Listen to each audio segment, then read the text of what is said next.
సుముహూర్తం ఎప్పుడండి రామచిలక పంచాంగం తిరగేస్తోంది గోరువంక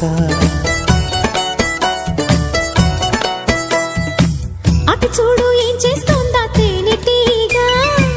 శుభలేఖలు చేరుస్తుంది పూలదాకా తోటకు కూడా వేడుక మన ఈడు జోడు చూడగా అన్ని ఎంతో మంచి శకునాలేగా నువ్వు నేను ఏకంకాగా